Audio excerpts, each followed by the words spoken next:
Today we have the newly updated BMW X3 M40i. We're going to check out all the features and then take it for a drive.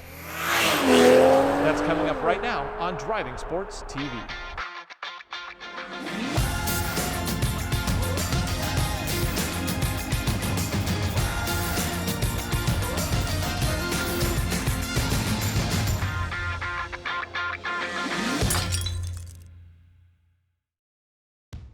For 2022, BMW has actually made a number of changes to the X3 M40i.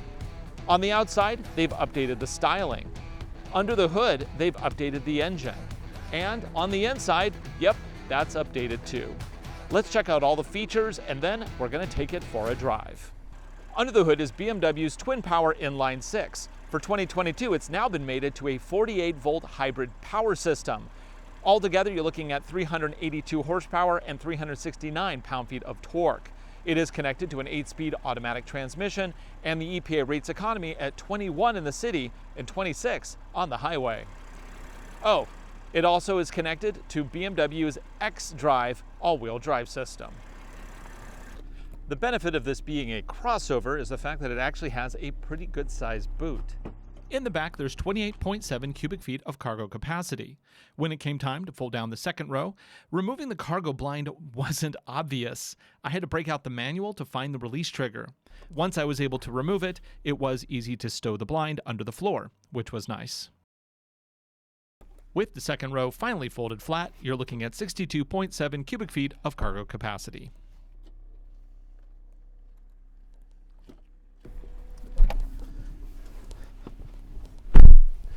Okay, this is actually really pleasant. I got lots of headroom, lots of leg room. The carbon fiber treatment here is just gorgeous. Down here I have heated seats, 3 stages of heat, plus I have my own air vents and aircon. Below that are 2 USB-C sockets. Oh, I also get cup holders. If I don't like my seating position, I can adjust the tilt and enjoy this massive panorama sunroof. Oh yeah, this is nice. I really like this actually. The seats are a little on the firm side, but you know, they're fine for what this is.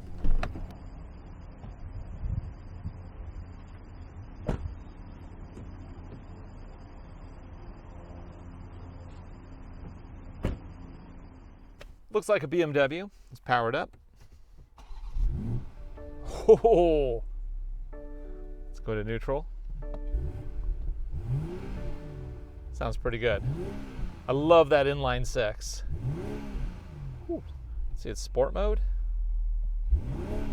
Okay, it's not an active exhaust, it's just standard exhaust. That's fine. So this is the interior of the M40i BMW X3 for 2022.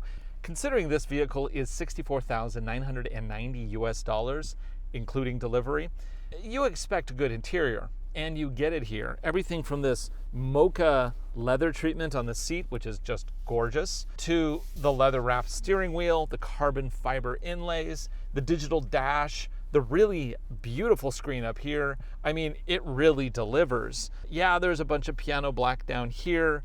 We have a big bin down here that has a USB socket, as well as a couple cup holders. And interesting, up here it's actually USB-A, the old style. It's not the new style USB-C. Seating position is excellent. The seats have lots of adjustments. I can go up, down, back, forward, tilt it. Can I adjust the lumbar? Ooh, I can adjust the lumbar. Nice. They're also heated with 3 stages of heat. Steering wheel is just really nicely crafted. I like how they have the red and the blue contrast stitching here that matches the M logo. The steering wheel is heated also. Just hit a little button down there. And then you have nicely integrated controls. There are no adaptive cruise control features here because it does not have that. It does have a speed limiter, which is, I guess, good if you want to make sure you don't speed in the school zone. Just set the limiter and you're good to go. We get paddle shifters for adjusting the automatic transmission. There are 8 speeds you can pick from. Of course, the transmission will row its own in drive, and then there's also a sport mode on the transmission if you want, to hold those gears longer.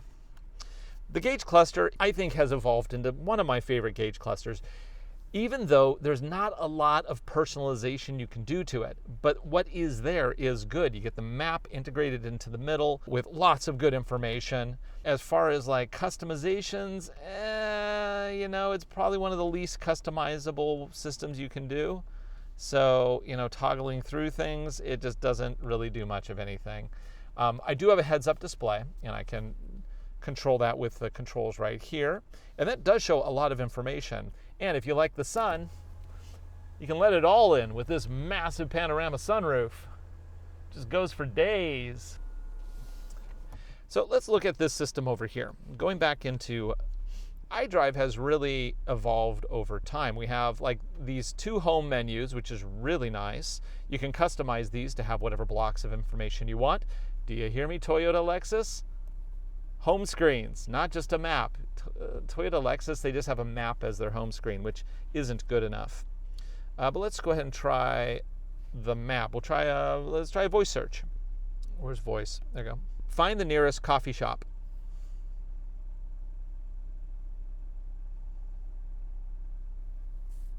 Which one of these destinations should I select? Well, okay, the pizza place isn't the best one, but it did get Farmer Brothers coffee right under that. Let's do a more specific search. Find Victor's Celtic Coffee. Okay, I've selected. There we go. We can look at all the different routes. The graphics are really nice. Overall, it is a nice system. Going into COM, you can add devices. Let's go ahead and add a device. In fact, I'm going to plug in for Apple CarPlay. So I just plug it in the USB down here. And then once we plug it in, mobile devices, Ryan's iPhone, it's already connected. Okay, so here we are. This is one of the prettiest screens available today. And I know I've said that about a few other cars, but man, this really elevates. It's so bright, it's so sharp, and the colors are just simply brilliant. Let's look at what OnX looks like. Okay, so this is gorgeous. We've established that. Love CarPlay on here, and I can also do it cable-free because it actually is running on Wi-Fi. Let's go ahead and unplug that. Wi-Fi CarPlay, it's the future. They, of course, also support wireless for Android Auto. Let's go back to the BMW system. And then in the BMW system, we can also go to Car, and here we can kind of control everything about the vehicle. Everything from driving information.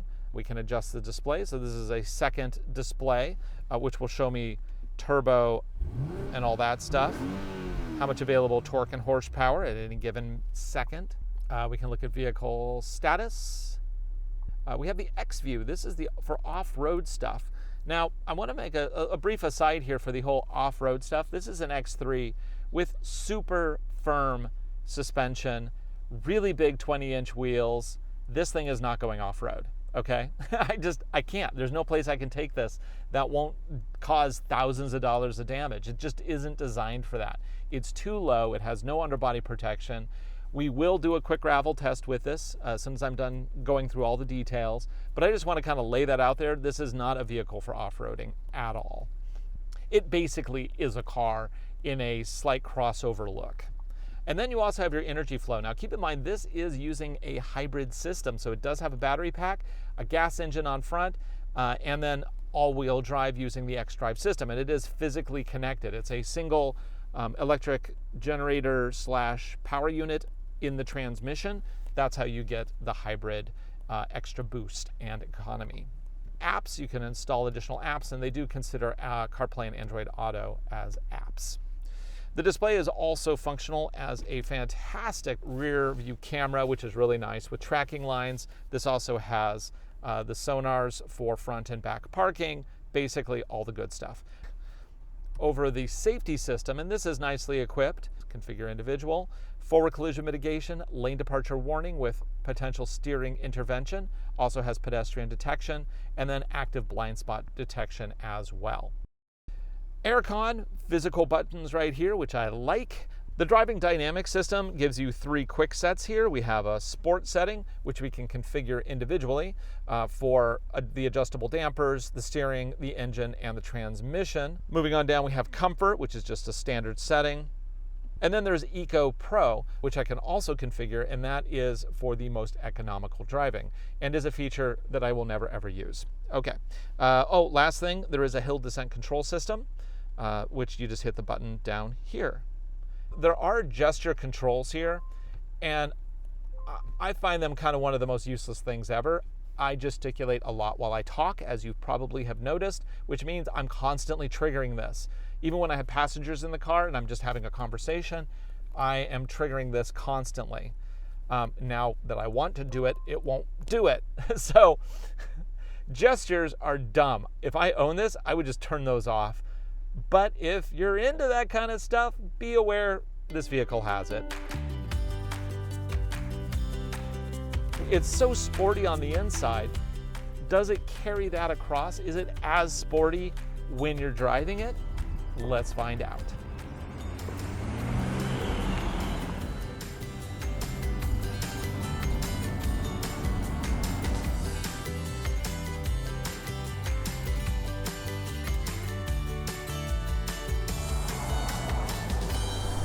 On the freeway, the X3 is actually pretty comfortable. Yeah, the suspension is firm. Actually, it's very firm, but it doesn't really beat me up, at least in comfort mode. But just because it's pleasant to drive, has good visibility, and is very comfortable, doesn't mean that it's actually the car you want to drive on long trips. And that's simply because this doesn't have adaptive cruise control. Now, of course, typical BMW, you can add it with a very expensive package. But why are we still doing that in 2022? It's disappointing. Driving this on the freeway, visibility is great, makes it easy to merge in, especially with the power on tap. Oh, and it sounds so good. Sport Plus, definitely get a little bit of that. The little, but it's not too obnoxious. It's not going to be like, "Hi, I'm a 12-year-old." No, it's a very mature kind of sound. Probably the most significant change in this model for 2022 is the addition of the hybrid powertrain. And that actually benefits a lot of things. Not only does it benefit economy, it also benefits performance because you have that little extra boost immediately off the line. But it also improves stop and go because with auto start stop, BMW sometimes can be a little stumbly. However, now that it has that electric to kind of get you going off the line, it is perfectly smooth. Oh boy, there's a school up here. I shouldn't have gone up here. Well, this is a great example of when to use speed limit. So now I've set my maximum speed to 25. So I will not go over 25 no matter, if I go up to 25 and then I go wide open throttle, yes, it will go faster. But it first hits that limit to remind me to not go over that speed. Now I'm really, really crawling. So let's check out that auto start-stop functionality and see how it's been improved with the addition of a hybrid power system. So we're going to come to a complete stop, and it's going to shut the engine off. And then when I get going, pay close attention to any stumbling or any noises that the vehicle makes. Now, I am actually sitting on cobblestone, so don't confuse tire sounds with engine sounds.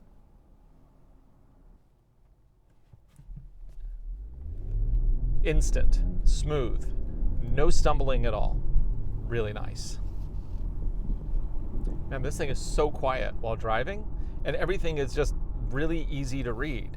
Now, granted, iDrive is still a little perplexing at times. Like right now, I'm trying to go into my Apple CarPlay, and I'm clicking on the music, and it's not letting me go there. So I'll click that. Nope, won't let me go there. Nope, won't let me go there. It's just not letting me go there. So sometimes there's some little weird things that kind of happen with this system. What we have here is a fun stretch of road, so I'm going to go ahead and switch it into Sport Plus and go. Woo! Oh, that sound.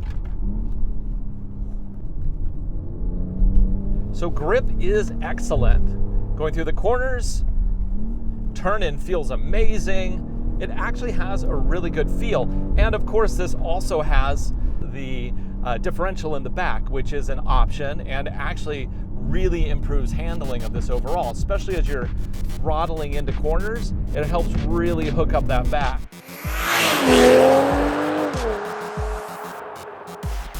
Now let's take a look at the all-wheel drive system in this X3 M40i with some slow motion video.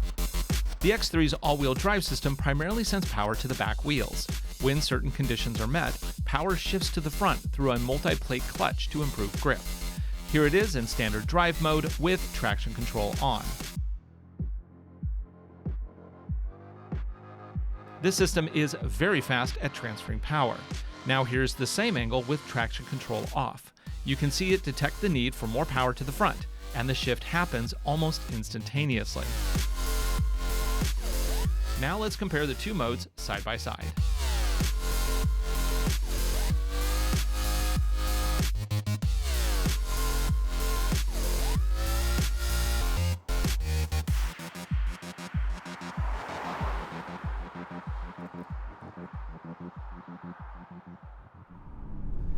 Now this thing is deceptive on the outside. It looks like a small crossover. Nothing exciting about that, right? But little do people know that there's a turbocharged inline six under the hood with a hybrid assist. Altogether, it's quick. And the shifts are very fast too. It really does a good job of using this automatic transmission to the best of its abilities. Yeah, no complaints about this transmission at all. It's much smoother too than a DCT can be. DCTs can sometimes be a little abrupt. This is smooth and quick. Nicely done. So in terms of economy, this isn't really a commuter car. You can't put this much horsepower in a vehicle and expect to get 30 mpgs. It just doesn't happen. But I think that considering what you have here, the economy is okay. Obviously, if you want to go more economical and you still want to be fast, you might just consider going straight to an electric car. The funny thing about a vehicle like this, and I'm not just talking about the X3 M40i, I'm talking about the whole category of really fast compact crossovers, is that when you're getting into this speed zone, maybe you should consider something that's, you know, a real sports car, like a Mustang, or at this price point, you can even get a Lotus Elise. Although those are now at the end of life, but you know, what I'm saying is you could get something that is way sportier. Of course, it's not going to be as practical as this. This really does function as a dual purpose vehicle. It's fast, it's fun to drive, and you can just load it up with stuff because it's essentially a hatchback. And there's something great about that. So as we come up here, we're going to listen. I'm in Sport Plus. I'm going to slow down. Hear it? It's blipping the throttle. It's downshifting in a very aggressive manner, which is great.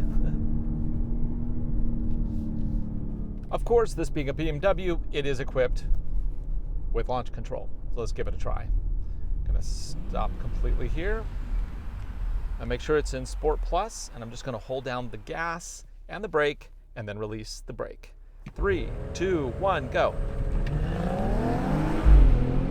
And 60.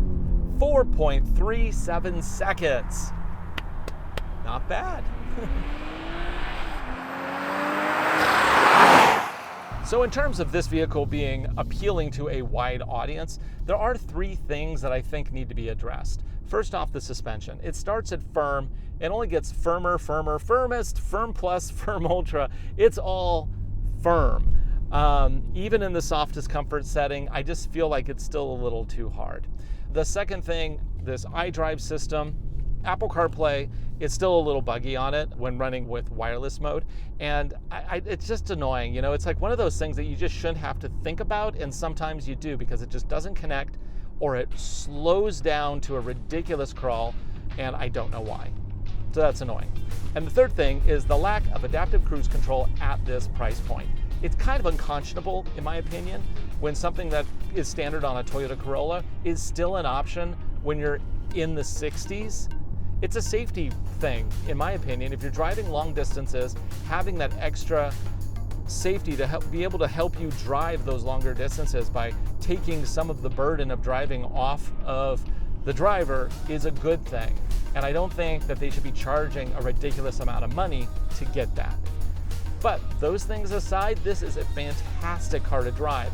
It's very versatile with all the room in the back, and man, that power and that sound, distinctly BMW. For Driving Sports, I'm Ryan Douthit. Thanks for watching. Be sure to like, subscribe, share our videos. We make them for you, and we hope you enjoy them.